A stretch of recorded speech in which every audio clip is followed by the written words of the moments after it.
Hi, I'm Judy from Fox Cities Quilt Company, and this is Sunday from the Sewing Room, where we give you tips, tricks, and a few tutorials to help you with your sewing and quilting projects. If you like our videos, please hit that subscribe button below. Today I want to talk to you about the 8-pointed star. I like this block a lot. I've been working on this block for the Wisconsin Statewide Shop Hop. It's really very pretty. But what I really like about it is the nice skitty points that it makes, and it just makes it look almost paper pieced. So what I want to talk to you about is the different ways in which you can make those points with different rulers. So the 3 different rulers that will make those points are from 3 different manufacturers, and I want to talk to you about the pros and cons of all 3. So the first one that I know that most people are familiar with is the Tri-Rex ruler. The Tri-Rex ruler has like a half rectangle and a triangle. And that is what you will get for your triangle and your half rectangles on each side of that. It's basically a triangle and a square block that goes into it. So that's the Tri-Rex ruler. The second ruler I want to talk to you about is the Creative Grids 2-in-1 peaks, or it's 2 peaks in 1 triangle ruler. And it also has the same kind of concept. It has a triangle, and then it has the half rectangle.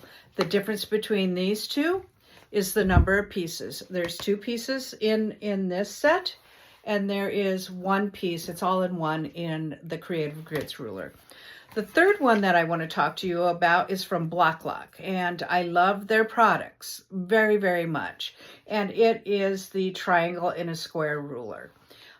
The difference between Block Lock and the other 2 rulers is that this will do just one size, because what you're going to do is you can see that groove right there that locks right on your seam. This ruler, however, has 3 pieces, and I will take this out and show you. It has your half rectangle, it has your triangle, and then it has this piece in the front, which is what you use to square it up. And I'm going to show you exactly how each of one of these works and give you the pros and cons to each one. Okay, so remember, I'm going to show you 3 different tools that make these pointed sections of this block. So it's basically a triangle and a square, and I want to show you all of those.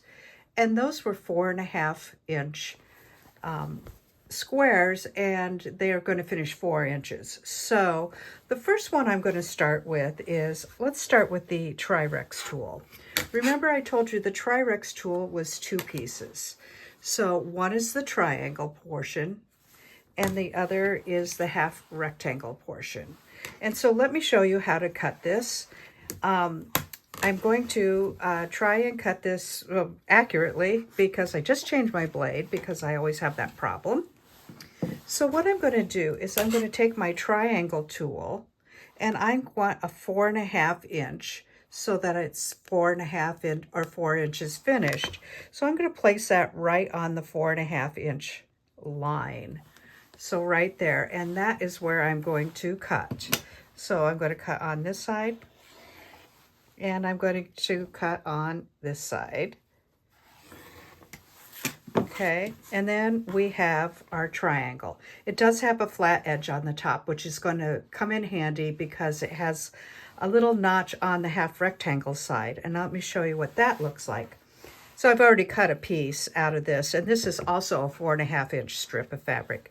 But I folded it in 2, because what you want is mirror images. You want mirror image on this side, and you want a mirror image on this side. So I'm going to go ahead and I'm going to lay my rectangle tool, oh, I turned that when I didn't need to, right there on the 4.5 inches. So there it is, right there on the 4.5 inches, and I'm just going to line that up. I had this on black fabric, and I had to change my plan because I couldn't see the numbers. So I've cut that off. I now have 2 pieces here. Because I folded it right sides together, they are now mirror image. And this tool has a little notch in the corner to help you line up. I hope you can see that little notch right there, to help you line up on your triangle that you just cut. And there's your little notch right there. So what you're going to do then is, obviously you want to make that triangle. So these are going to get sewn on each side of this white triangle. Remember that little notch? Now you can see it. It lines up with the corner of that triangle. And you're going to sew down this side, press it open. And the same thing on this side. And I've lined up that little notch, and I'm going to press that open. So this is what the Tri-Rex one looks like. Now, I wanted to point out, you still have some dog ears up here that you're going to have to trim out. And I still have a little bit of fabric left over at the bottom, but that's within my seam allowance. And then if I go to measure this, I want to make sure that it is 4.5 inches. So I don't have 4.5 inches on here. Let me grab a ruler and show you that this is 4.5 inches square. So this is going to be very, very dependent on how good your seam allowance is. So there's 4.5 inches that way, and 8 to 12.5 is 4.5 inches that way. So that is the Tri-Rex ruler. I like it because it's easy to read. There's not a lot of guesswork, and it makes a fairly decent triangle and a square. So that's the Tri-Rex ruler. The next one that I did was the Creative Grids two peaks and one triangle ruler. Now I like this ruler as well because there is a QR code on the directions that will show you exactly how to use this ruler. I don't know what I've done with the directions right now, but it comes wrapped in your ruler. And the other thing I like about it is that it's one piece. So it does stay together. And then true to the Creative Grids brand, they have those nice grippers on the back. The Tri-Rex ruler does not have any gripping on it. And of course you could see by when I was cutting it that it did slip a little. So this is the same concept. We need a triangle, and we're going to go to the 4.5 inch mark, and we're going to go right there. And you can see that's on the 4.5 inch. And then I'm going to go ahead and I'm going to cut that just like that. And it also has a flat top. Okay, so that is the triangle part. And then for the rectangle, all I'm going to do is I'm going to flip this around, and you can see I've already cut one. So I have to think about this now. I'm going to do it this way so that I'm still going to get a mirror image. And I am going to cut, I'm going to have to flip this over. I'm going to do it this way again. This is what happens when I think too hard. So what I'm going to do is, because I want that to, I have to flip this ruler this way in order to get that angle, and that is on that 4.5 inch mark. Now this also has a little notch in this corner. It's a little bit bigger than the Tri-Rex ruler notch, which I like. So I'm going to go on ahead and trim that off, and while it's still under my ruler, I'm going to trim off that little notch. Okay. Then again, it's the same concept. What you have to do is line that notch up with the bottom of your triangle, just like that. And you're going to do a 1/4 inch seam allowance and press it open, press to the half rectangle. And the same concept here. You're going to line that notch up with the bottom of your triangle all along there, stitch a 1/4 inch and press that open. And here is what the Creative Grids block looks like. Now you can see that it looks pretty much the same as the Tri-Rex block. So we have a little bit on this edge that is sticking out and a little bit on this edge. But let's check and see how that is 4.5 inches. So I'm putting this ruler on there, and we are 4.5 inches here. And from here to here, you can see there's a little bit of a gap. And of course, that's going to depend on how well you line this up, and also going to depend on how good your seam allowance is. So that is the 2 peaks in 1 triangle ruler. So this obviously, this will go up to a 6-inch triangle. So that is that one. Both really good. The only difference for me is that the Tri-Rex ruler is 2 pieces and the Creative Grids is 1 piece. So it depends on what you like. Now for the last one, I have the Block Lock ruler. Let me show you what I did here. So with the Block Lock ruler, and I'm going to open this up so I'm only cutting one. With the Block Lock ruler, what we did was, oh, I got some dirt on there. I'm going to show the non-dirty part. With the Block Lock ruler, it has 3 pieces. It has the triangle or the half rectangle piece. And on that half rectangle piece, it tells you, and I don't know if you can see this, but I'm going to try and put a piece of fabric behind it. Nope, black won't do it. Maybe white will do it. It says right on there, cut 5 1/8 inch. Let me find a darker piece of fabric. I have plenty laying around here. Here you go. Cut 5 1/8 inch. So I have to have a 5 1/8 inch strip for the half rectangle piece.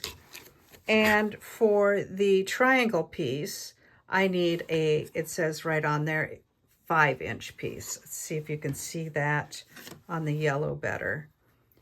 But it's inscribed in there. But it's kind of hard to see. I don't know if you can see it, but it says right on there, cut 5 inches. Okay, so let's cut the white first. So on the Block Lock ruler, you can see that there are notches at both corners. So I'm going to go ahead and cut this. So my triangle is 5 inches, and I'm going to go ahead and cut this on each side. I'll pull that away. On each side. Oops. I'm going to pull that back up in there because I'm going to cut that off. Okay, and then I also want to cut out my little notches. So I'm going to cut this one off here and this one off here. Okay, so there is my triangle. Now I also need to cut my half rectangles. And again, because it's a mirror image, I want these to either be wrong sides or right sides together. So let me move this.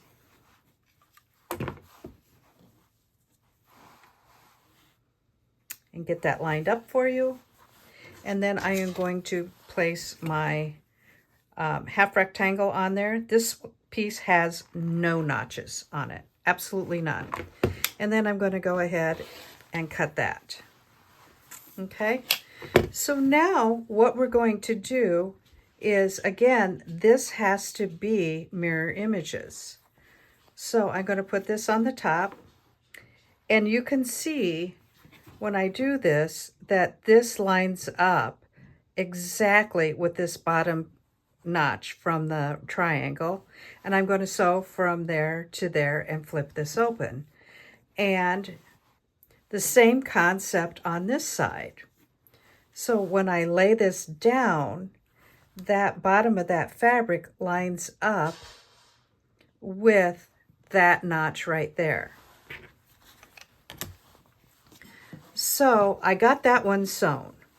So remember, this is 3 pieces. You have both cutting templates. But what's really nice about the Block Lock ruler is I want to show you, this is oversized. So if I hit this with my ruler, you can see I've got more than 5 inches, and I have almost 5.5 inches there. But what I like about that is that there is plenty of fabric there. When I throw the squaring up template on there, you can see that locks right into my seam. And now I can just go ahead and I can trim this up. And what's great about this then is that when I trim it up, there is no doubt that that is, oops, if I trim it up correctly, there's absolutely no doubt that that is a perfect 4.5 inch triangle in a square. So let me show you on the ruler again. That is the absolute perfect 4.5 inches. So this is the Block Lock ruler. 3 pieces, and you get the absolute perfect triangle in a square. The one downfall to this piece is that this only makes one size. The other 2 rulers, the Tri-Rex and the Creative Grids, makes several different sizes. The greatest benefit to the Block Lock ruler is that it's perfect. So I hope you enjoyed this video about doing triangles in a square and making them any way you want with all of these options. This is Judy from Fox Cities Quilt Company, Sunday from the Sewing Room. Thank you so much for watching. Tell your friends, subscribe. Bye-bye now.